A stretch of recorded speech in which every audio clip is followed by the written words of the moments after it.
എൻ്റെ വചനം നിവർത്തിയാകുമോ? സംഖ്യാപുസ്തകം 11 അധ്യായം 23 വാക്യമാണ് നാം ചിന്തിക്കുന്നത്. യഹോവ മോശയോട് ചോദിക്കുകയാണ്, മോശേ, എൻ്റെ വചനം നിവർത്തിയാകുമോ ഇല്ലയോ എന്ന് നീ ഇപ്പോൾ കാണുമെന്ന് പറഞ്ഞു. മോശയ്ക്ക് ദൈവം പറഞ്ഞ വചനത്തിൻ്റെ അകത്ത്, വാഗ്ദത്തത്തിൻ്റെ അകത്ത് ഒരു ഡൗട്ടായി. അപ്പം ദൈവം ചോദിക്കുന്ന 2 ചോദ്യമാണ്. എൻ്റെ കൈ കുറുതായി പോയോ? എൻ്റെ വചനം നിവർത്തിയാകുമോ? ഈ പ്രഭാതത്തിൽ ദൈവം ചില വിഷയങ്ങളെ നോക്കി, നമ്മെ നോക്കി ചിലത് പറഞ്ഞിട്ടുണ്ടെങ്കിൽ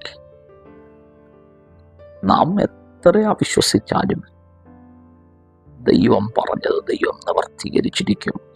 ദൈവത്തിൻ്റെ കൈ ചിലതിൻ്റെ അകത്ത് നീട്ടിയിട്ടുണ്ടെങ്കിൽ അസാധാരണമായ ദൈവപ്രവർത്തികൾ വെളിപ്പെടും.